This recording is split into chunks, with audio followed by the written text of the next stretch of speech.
Good, so thanks for joining us. And we're here today because we're launching an effort to encourage school districts to do more to be more proactive so we could avoid sudden cardiac arrests among student athletes. Annually, between 5,700 to 14,000 children a year die of sudden cardiac arrest. Usually there's no warnings, and what we're trying to do is encourage athletic departments in the schools in Greenburgh to really give this the highest priority attention and to do the gold standard of training. So hopefully if any student athlete has an incident, their lives could be saved. I have a radio program, and we interviewed the athletic director from Seaford High School, and they have a very extensive training program, and they also require students to get heart tests before they play, and they found that 4 students out of all their students had underlying heart incidences, and as a result, their lives were saved. So now I'd like to introduce you to Karen Akampora, who lost her 14-year-old son, Lewis, to sudden cardiac arrest in 2000, and Melinda Murray, who lost her 17-year-old son, Dominic, when he suffered sudden cardiac arrest during a basketball game at Farmingdale State College, and Steve Tannenbaum, who survived sudden cardiac arrest in 2009 due to the fact that strangers were prepared. And I should just also mention that it's not that hard to get the training, and you're going to give us a demonstration. Certainly. So we're here as representatives of Parent Heart Watch. Parent Heart Watch is the national organization protecting our youth from sudden cardiac arrest. And we believe in what's called primary prevention. Primary prevention is having students undergo screenings, heart screenings, including electrocardiograms. So that's, electrocardiograms will pick up about 8 of 11 causes of cardiac arrest or potential cardiac arrest in kids. So we are encouraging and promoting the use of EKG screenings in all high school athletes and non-athletes as well. So that's primary prevention. The second issue is secondary prevention, and secondary prevention includes the learning of CPR, the quick performance of good quality CPR at the scene of a cardiac arrest, and immediate use of an AED, an automated external defibrillator, as soon as it arrives at the scene, because the person in cardiac arrest loses a chance of life, 10% chance of life for every minute that goes by. So I'm going to give you a demonstration. I'm going to do here exactly what was done for me when my life was saved after a cardiac arrest back on May 6, 2009.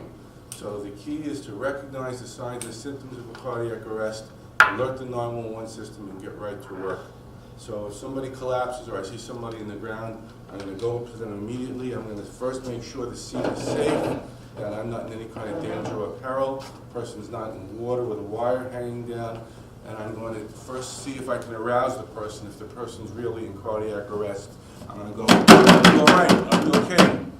If I don't get a response to that, I have the right to assume that this person's in a cardiac arrest and needs immediate medical attention. And I want to get the professionals on the way. So I would assign a task. I would say, where's Paul? I'd say, Paul, you call 911 and get back to me. Melinda, you go retrieve the AEDs in the hallway. And Karen, wait outside for the ambulance, because we don't want the ambulance showing up and running around and not knowing where the victim is. And I'm going to go right to work on this person. We do CPR on the ground. I'm doing it on the table for demonstration purposes. I'm going to do it on the table now, but otherwise on the ground. I'm going to take the person's shirt off.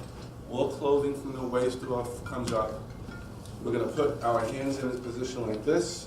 We'll put it right in the center of the chest. We're going to lean right on top so we have all of our body weight right in the center of the chest.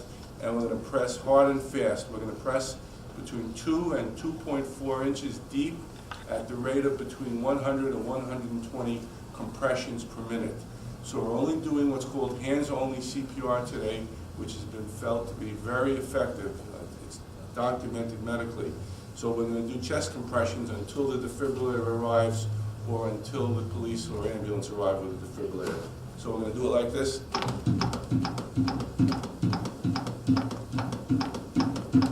Allow full recoil when I'm pressing in at least 2 inches, and I'll allow full recoil for the heart to fill up. And what I'm doing now is I'm artificially pumping this person's heart, and I'm circulating oxygenated blood for this person who is now unconscious. Their heart is not beating, it's quivering, and there's no oxygenated blood circulating through this person's body. So what I'm trying to do is to keep this person neurologically salvageable until the AED shows up, and then we can address what's causing the problem.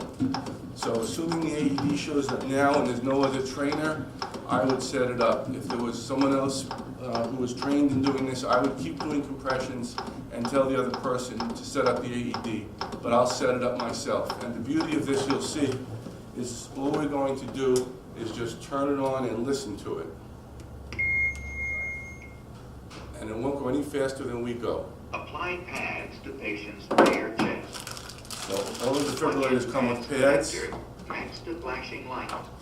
The pads will all show you, I have the children pads, but we'll use these anyway. Pads will show you where they go, okay? Apply pads. Plug-in connector. So this is a child pad, so we're dealing with kids here, so this is a good thing. So the child pads want one to go to the front, okay? Shows you right in the middle. And it also wants you to use one in the back. Okay? So we're going to protect the child's head when we lift the body up. We don't want the head snapping back. I'm going to put it on the bottom, and then we're going to lay the child down. And we're going to take the cord, and it shows us right here where it wants us to plug it in. Insert connector firmly. And now we're just going to listen to it and take control of the scene, make sure nobody jumps. Analyzing heart rhythm. It's now analyzing to determine if the person is in shock. Everybody's going to stand back. Shock advised. It's telling me a shock is advised. It's going to charge up. Stay clear of patient. Everybody stand back. Deliver shock now. Button lights up. I look up, I say, everybody back. I'm going to shock in 3, 2, 1. Shock delivered. Pause. Begin CPR. Okay, so now it's going to turn off for 2 minutes. If I got a response from the shock, which could hopefully happen, we're going to turn the child on his or her side. It's called the recovery position. So now if the child vomits, it'll go out this way and not down the throat. And this way I can watch to see if there's chest rise, if the child is breathing. Once the pads go on, they stay on. Once the machine goes on, it stays on. So if I've gotten a response, I'm going to say to the child, stay here, you're in good hands, the ambulance is on the way, I'm not leaving you. Okay? But if the child goes back into arrest, or the adult for that fact, anybody, come back down into the regular position. Again, this is counting down 2 minutes, and I'm going to go right back and do my chest compressions at the same rate. Okay? Now, for adults, the adult pads are a little different. Adult pads generally will require you to put the pads one by the right shoulder and one by the left abdomen. So we'll start the process again with the adult pads. Okay, so now I have an adult, by the way, for CPR purposes, a child is anybody from 1 to 8 years old. If you're not sure if you have an 8-year-old or 9-year-old on your hands, treat as an adult and use the adult set of pads. Okay? So now we have an adult on our hands. I've been doing CPR. The AED shows up. I turn the AED on, and I follow the instructions again. Apply pads to patient's bare chest. Okay, now this one, Plug in pads adult, connector it next to wants flashing light. over here in the right shoulder area, and again over here it shows you on the left abdomen area. Apply pads. Make sure I get Plug good- in connector. Good skin contact. I'm going to plug in the connector, and again we're just going to listen to the AED. It's going to tell us what to do. Analyzing heart rhythm. Analyzing, don't Do touch. not touch the patient. We don't want our heart rate being felt. We want this person's heart rate being felt. Shock advised. Okay, now it's telling me we're going to shock. It's going to charge up. Notice I haven't made any decisions at all. The machine's making all the decisions. Deliver shock now. Press shock delivered. Paused.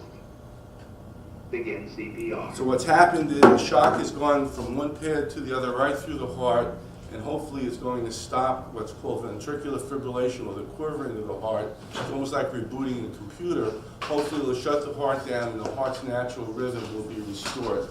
That's the goal of this. If it doesn't work on the first shot, again, it turns off for 2 minutes, we go right back into our chest compressions, and in 2 minutes it'll come back on and reanalyze the person, and it'll keep repeating this. In my personal case, it took 3 shocks to get me back. I've met 2 people who've had 22 shocks. So these things work, they're easy, they tell you what to do, you cannot get hurt from this. It's not like they show on television with the paddles and everybody stand back and boom. These things are made for public usage. So this is what we call secondary prevention. It's necessary to save lives. The CPR is only going to keep people sustainable. It's not going to get them out of the cardiac arrest. We need these AEDs placed in as many locations as possible because this is the only thing that will save this person's life. And again, the sooner the better. The reason why good quality CPR and an AED are needed at the scene of an accident or an event, because the average ambulance response time is 8 to 10 to 12 minutes, and again, you lose a 10% chance of life for every minute that goes by without this machine. So that's why we need these placed in as many locations as possible, and we need people who are willing and trained to use them.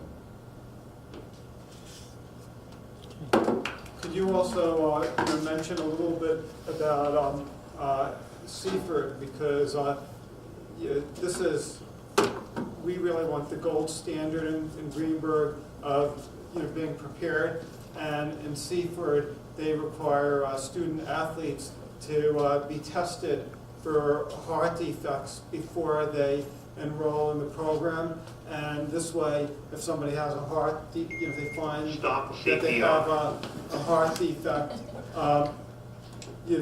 the student athletes would, either not participate in the sport or they would be closely monitored, and it's a way of also preventing sudden deaths. That is our primary prevention, is to offer heart screenings. Secondly, what the Seaford High School is doing as a secondary measure is making sure that all their student athletes are CPR and AED trained, as well as well-versed in a cardiac emergency response plan, so that in the event that they are in a situation outside of the school, which many athletes are, they'll know how to respond, and they'll be able to help the coach in the event of an emergency. Again, we can't repeat this enough, that with every minute that passes and defibrillation is not used, CPR is not started, your chance of survival drops by 10%. So we do want to have someone who does go into sudden cardiac arrest to come back neurologically sane, and that means that we need to, time is of the essence. So. And could you also mention the current state laws which require AEDs in schools, but they do not require AEDs among recreation department sports teams? Well, in 2000, Lewis's law was passed, and with that legislation, it was required that AEDs be in all New York State public schools, so city and state public schools within New York. However, that did not flow into the Catholic schools and the private schools. However, when Karen and I go into the schools, we do urge the criticality that the AEDs do be placed in also not just the public, but private and Catholic schools as well, and we have placed them in these schools. And in addition to that, empowering the students with that knowledge of knowing CPR and how to use an AED. With the recent passage of the CPR in Schools bill in New York State, all high school students will be required to learn CPR before they graduate. And with these metrics in place, with these preventable measures in place, schools are getting more prepared. So we have seen across the years that schools are now more prepared to react in an emergency situation. And when we talk about Seaford, they're the gold standard. Yes. So they're taking it to the next level. So could you just explain again what impresses you about Seaford and what you'd like to see, say, Greenburgh schools do to replicate Seaford? What I'd like to see them do, we have a program that the New York State High School Athletic Association has endorsed, is called the Anyone Can Save a Life program. It's anyonecansavealife.org. You can get the information online there. There's all kinds of templates and videos, and what it actually does is it trains the student athletes to become part of the emergency response plan and action. So what Seaford has done, going even beyond that, is that they have designated certain student athletes to become ambassadors.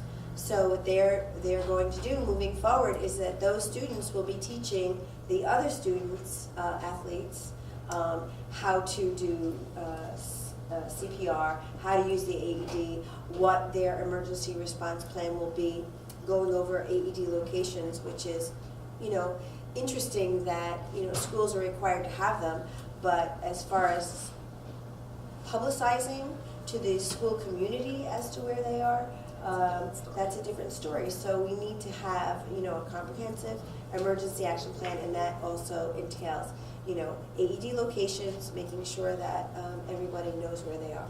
And New York State is one of 4 states that's involved in the Anyone Can Save a Life program, but as part of a larger national organization that we're a part of, Parent Heart Watch, there is a conglomerate of organizations that are part of this national organization that's pushing the awareness for CPR, AED, and screenings, which we are proud to be a part of that national board.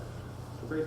Well, thank you. And I just want to mention I'm going to be reaching out to all the athletic directors, you know, in the schools in Greenburgh, and I'm going to ask them to follow up and implement what Seaford is doing. Maybe we could even do better.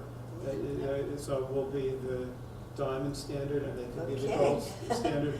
And I also I'm going to reach out to the Greenburgh Recreation Department, because the current law does not require training among you know, recreation. AAU, CYO Right. teams, So little this- leagues. Right. So I think this is something. So as a result of you know, your efforts and meeting with you, I'm very inspired and have like a new passion in life to work on this cause. And you know, again, if we could save one life, it's worth it. And everybody, all the student athletes I know, they think it's never going to happen to them, but there's over 5,700 students a year, student athletes a year, and they lose their lives because they also thought it never would happen to them, and it did.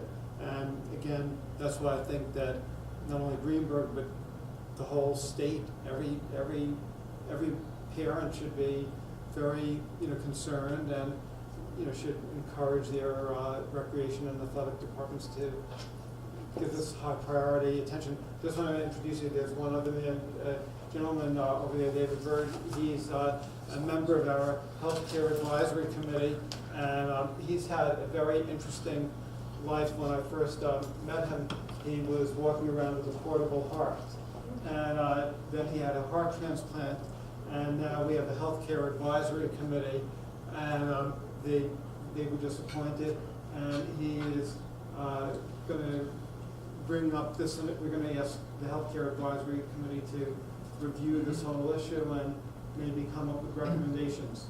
But I'm well aware of that. The hospital one has been used on me. Saved my life. so you want us to have a diamond standard in Greenburgh, right? Yeah, as a matter of fact, I think all students should be examined, not just the athletes. Absolutely. Yeah. You know, that it would detect early cardiac problems. Yes. Great. So thank you.